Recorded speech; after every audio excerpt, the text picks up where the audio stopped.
What's going on, guys? Welcome to another Monster Hunter Wilds video. In today's video, we're going to be going over all of the weapon balance changes that Capcom has put out. They did put this out a couple months ago, but I figured I'd make this video just to give people a fresh idea of what's to come in the full release, especially after I just made some weapon guides. And again, guys, you guys have shown so much love for those weapon guides. If you haven't checked any of those out, I'll drop those up in the cards right now. But without further ado, let's get right into it.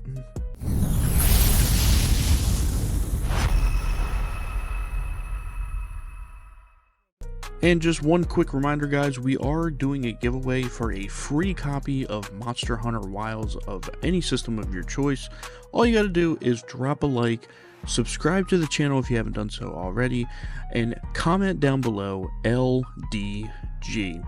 And then we will be announcing the winners of the giveaway during a launch day giveaway stream on February 28th once the game comes out.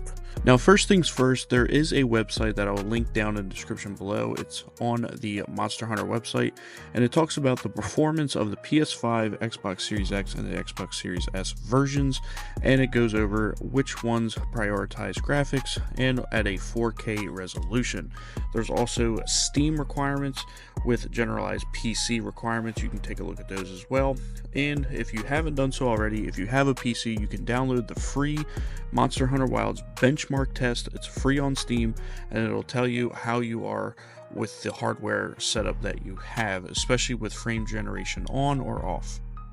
Alright, now moving on to the general gameplay of Monster Hunter Wilds. Now, with community feedback, they are working to generalize the overall oomph, you can say, for most of the weapons. In this case, they're just basically trying to give it more of an impact when doing finishers and big combos, such as doing the true charge slash here with the greatsword. So people were saying that the greatsword kind of felt weak, but I didn't really think so. But in this case, Capcom is taking note and making sure that they have a little bit more crunch behind their attacks. And they are also working behind the friendly fire and the mitigation of the friendly fire in Monster Hunter Wilds. There was mostly a nerf to this within the open beta tests, but they are going to further enhance with when it comes to the upswing hammer attacks. And also the charge jewel that is from Monster Hunter Rise is making the return in Monster Hunter Wilds to fully nullify the effects of friendly fire reactions, so that way you can have zero friendly fire in Monster Hunter Wilds. This doesn't really bother me, but for those people that like to play in big parties or play with a bunch of friends, I know some people were using the upswing to their advantage, but I mean, it's not a really big deal in my opinion, but it's nice to see that they are mitigating some of that, so that way you don't have to really worry about it while you're hunting a monster. Now, the first weapon on this list is the Insect Glaive. Yes, your helicopter spin-to-win playstyle is back in Monster Hunter Wilds. They're adding Vaulting Dance to strengthen aerial action, which players can combo into a variety of aerial actions after vaulting, and aerial attack power increases by 2 levels each time you vault. And they are also adding an offset effect at the beginning of Descending Slash, which gives it a nice flashy moveset. And Orange Extract effect now also negates knockback while weapon is drawn, and the red, white, and orange effect now also mitigates wind pressure, tremors, and roars. Now, the next weapon we have is the Lance. Charge counter now allows guarding while charging and can be chained into from any other move. Power Guard will now charge to higher levels more quickly when used to successfully defend against more powerful monster attacks. And Perfect Guard and Power Guard can now be chained into a new move, and I gotta say, they made a pretty significant change here with the Lance, so I hope all of you Lance mains are pretty hyped for this change. Now, moving on to the switch axe changes, various adjustments made so that switching to sword mode after building the axe mode gauge feels more satisfying. Parameter improvements made to various moves, including full release slash, and the knockback is now negated when using full release slash.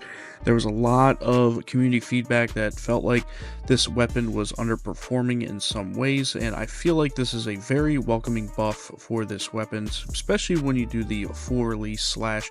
It feels like it needs more oomph and has a little bit more attack power behind it. So I'm glad to see that this got a change and for the better. Now moving on to the sword and shield. Now these got a pretty good buff and gameplay changes. Rising slash can now be used while guarding, essentially meaning that you can go into a normal combo while you are guarding. Also, there will be parameter improvements to various attacks, especially normal attacks and perfect rush, which pretty much means that your attacks will deal more damage and perfect rush will feel more responsive and also pack a little bit of a punch. And they also improved the responsiveness of mobile chop and side slash, as well as the guard slash and perfect rush.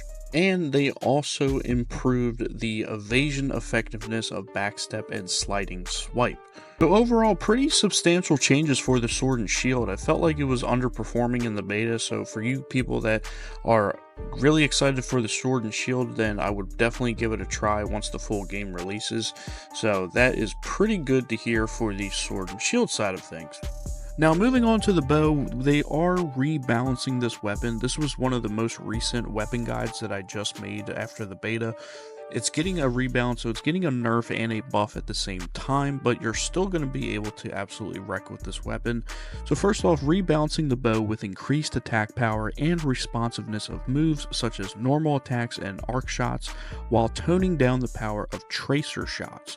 Also, when targeting the monster with Focus Strike, multiple loons are now locked on one by one with a brief delay in between rather than all at once.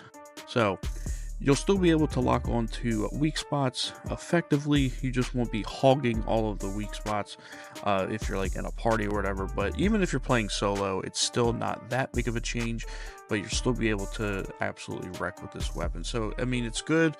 It was a little OP in the beta. I was absolutely enjoying it, but it's nice to see that it's all coming to a rebalance, but you can still absolutely wreck with this weapon, no problem at all.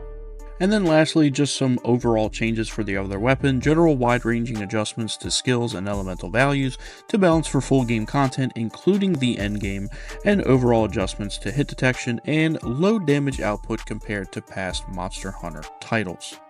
So all in all, a very good weapon balance changes all around once the full game releases. Of course, once the full game comes out, I will be updating all of the weapon guides that I have here on the channel. I wasn't able to get all of them throughout the beta, but once the full game comes out, I will be finishing the rest of the weapons for anybody that is looking to get any tips and tricks on how to utilize the rest of the weapons. If you guys haven't seen our weapon guides already, make sure to check those out. But that's going to be it from us, guys. Make sure to enter the giveaway to give yourselves a chance to win a free copy of Monster Hunter Wilds. And of course, once the game comes out, there will be plenty of Monster Hunter content. So make sure to drop a like, subscribe to the channel, and make sure to hit that notification bell every time our videos go live. And we'll be live streaming a ton of Monster Hunter, lots of co-op, lots of hunting. I cannot wait for February 28th. I'll see y'all in the next one. Deuces.